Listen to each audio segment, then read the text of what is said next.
Hey, I'm Dave. Welcome to my shop. Today in Dave's Garage, we're going to build a set of RGB LED PC Fire Fans exactly like what you just saw in the intro. I'll walk you through the surprisingly easy hookup and installation. Of course, they're able to do a lot more than just that single fire effect, with complete 24-bit color control and animation on every LED of every fan. Be sure to stay tuned at the end of this video for a demo of about a dozen more cool LED fan effects. I'll be using these GIM fans from Amazon, which average only about $9 per fan. In the case of the GIM fans, it was simple. The wires are grouped into a set of 4 leads and then a separate set of 2. That second pair drives a fan motor with 12 volts and ground, leaving 4 wires for the LEDs. And they were a simple hookup: 5 volts, data, and ground. There's also a data out wire that cascades onto the next fan for a total of 4 wires per fan. Your total set of parts for this project then is a set of addressable RGB fans, a Heltec ESP32 module, soldering, wire, and some connectors. The data signal that we send to the fans can control about 1,200 LEDs in total at 30 frames per second, as long as you route the data out from one fan onto the data in of the next fan. In other words, you simply daisy chain the data from one fan to the next. This in turn allows them to act like one big long strip. Then, code that I'll provide and use in this episode turns that long set of strips into a contiguous drawing canvas as well. In previous episodes on the channel, I've walked you through how to build and program just such a chip for this very purpose, but you can treat the LEDs as a blank canvas as you wish, drawing whatever colors and effects you need. Either way allows the PC to take its own state into consideration. For example, the color of the fans can be influenced by the load and temperature of the CPU. And of course, if you don't want to generate your own light show, you can buy a simple hardware controller from Amazon that will generate light shows, including but not limited to those which are synced to the room music. Simply connect the controller's output to the signal input of your fan bank. Just make sure that the set you get is for the addressable LEDs, often listed as WS2812B style. I'll test a couple, and I'll add a link to the video description below. But that's enough prelude. It's time to start building. Join me now and follow along as I build a set of PC Fire Fans. And don't forget to stay tuned after the build for a demo of about a dozen more awesome effects. So our first order of business is to go through and figure out what wires do what on the harness. Here's what I came up with for my own.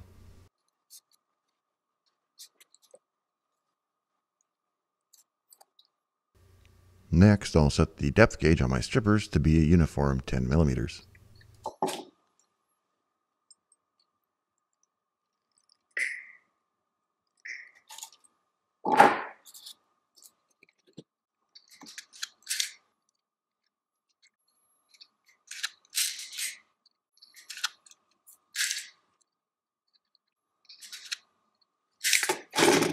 That leaves just enough insulation to use them as little handles for spinning up the actual wire and braiding it up.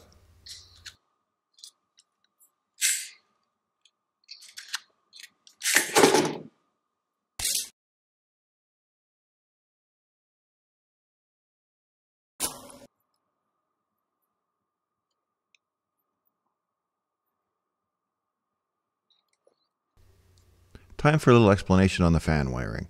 Each fan has a data line, and it has a data input. It also has a data output. The data output from the first fan ties in to be the input for the second, and the output from it goes on to be the input of the third, and so on. They're simply daisy chained.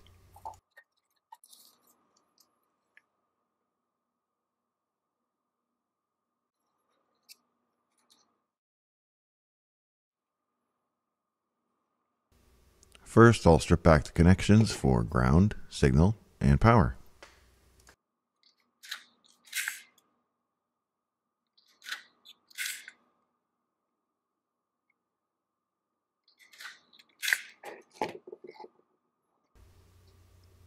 And other than the ESP32 itself, this is all we need: a wiring map and a single connector with 3 wires on it.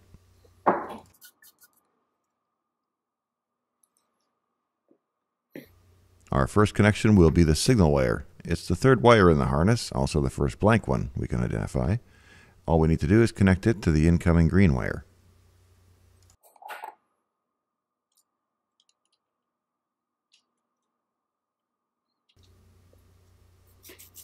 I'm pretty bad at forgetting to do this first, but this time I remembered to put the heat shrink tubing on before I make the connection.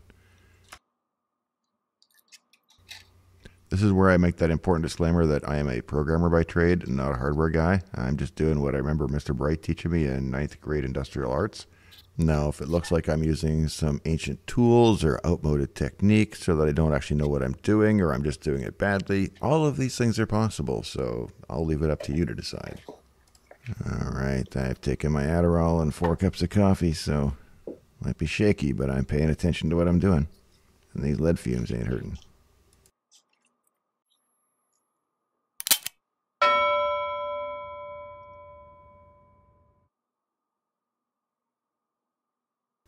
I'm going to be test driving my DeWalt 20-volt heat gun here to see how well it works, because I got it for my birthday, and I'm curious if it's faster than actually dragging out a corded unit. This is not a sponsored video, and it's not a sponsored test. Let's find out how well this thing actually works, though.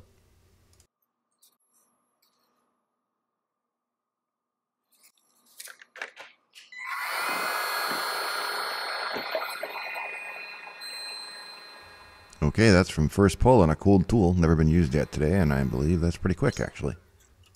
Let's continue propagating the data signal by taking the data outline from this fan and preparing to connect it on to the data inline of the next fan.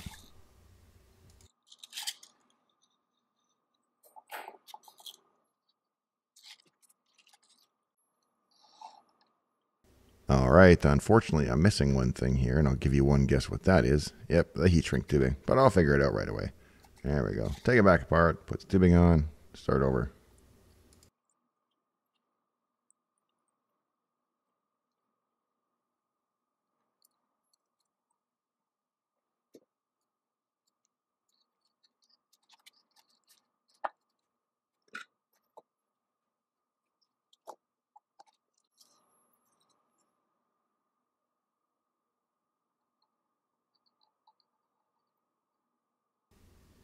I gotta think that's good, right? I mean, it looks good. I think it's good. What the heck more could you want from a connection like that?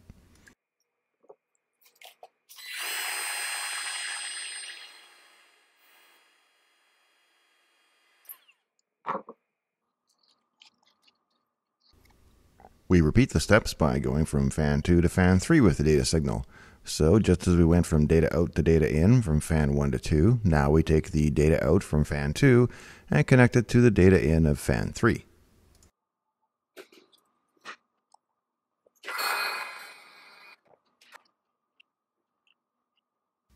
And if you're wondering what happens to the data outline of fan 3, go ahead and move your desk to the front of the class. All I'm going to do actually is tape it up so that if I want to tie this into a different bank of fans, it actually serves in place of an ESP32 as a signal source. So basically it cascades from fan 3 to fan 4 and so on.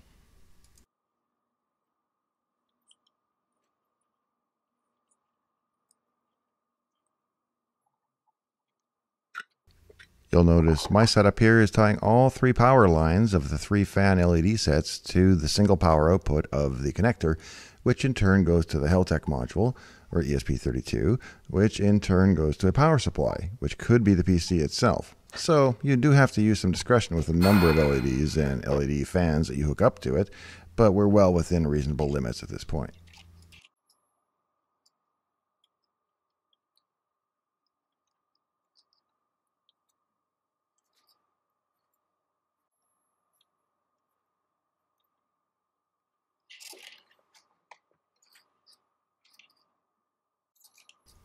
And just as we did on the power side, I'm going to tie all 3 LED grounds here together and tie them to the ground output of the ESP32.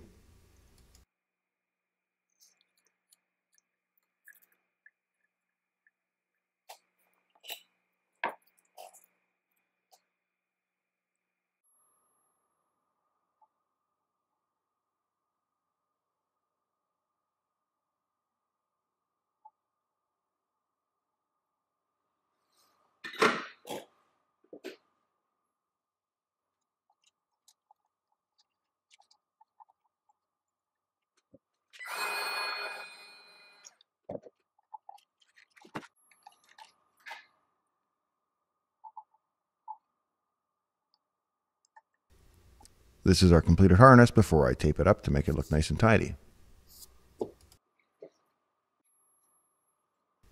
And finally, here's the ESP32 on a Heltec module running my code, which will generate a quick flame test. All we need to do is plug it in, and ideally, we'll get a result on the fans right away.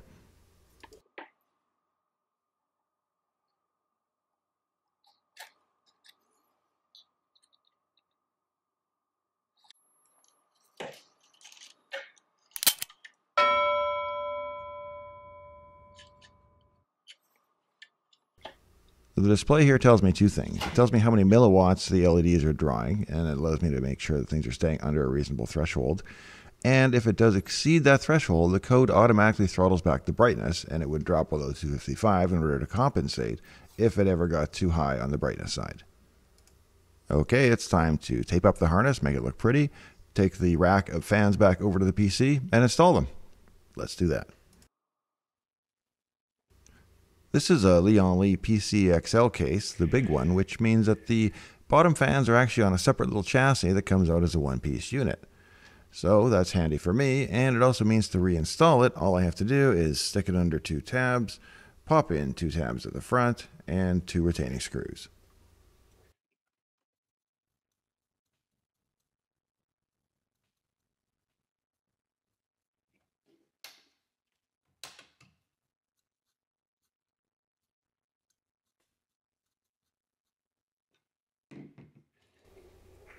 Okay, with the fans physically mounted, it's just a case of fishing the wiring. I'm going to run the fan connector up to 12 volts. All I did was connect it to a standard 12-pin connector, and I'm going to plug that into one of the headers on the motherboard. It'll run the fans full time or whatever is commanded by the motherboard, but there is no PWM feedback on these fans. There are, however, lots of fans that have both PWM feedback and LEDs. It just happens that this chipset does not.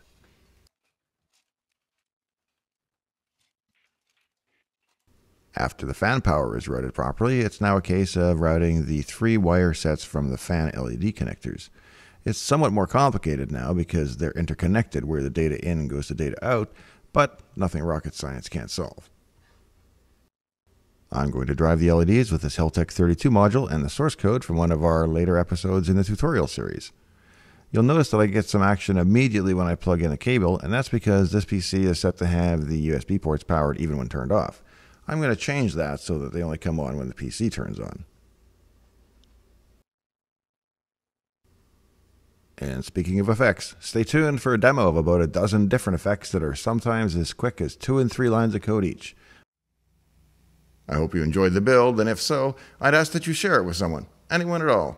There's a share button right in the toolbar below the video, meant just for that purpose. This is such a narrow channel that I'm largely dependent on word of mouth for anyone to find out about it. So please click on that share link, even if you've never tried it before. It won't hurt you. It won't bite. Consider it your personal growth and good deed for the day. I know I'll appreciate it. And speaking of appreciation, I'm not selling anything and I don't have any Patreons. I'm just in this for the subs and likes. So if you did indeed enjoy the video, please do give it a like. YouTube seems to really value that engagement, and I truly appreciate those of you who do take the time to leave me a like on each episode. Thanks. I'll see you next time here in Dave's Garage. Here's a set of effects to show you just what else is possible in a few lines of code. The only limitation, as they say, is your ability to modulate dopamine well enough to get off your butt and actually order the parts for this. Wait, that's not what they say at all, but it's probably true. So in the meantime and in between time, here are dust blinking lights.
This little chair will be waiting for one of you, and a rocking chair for another who likes to rock, and a big armchair for two more to curl up in.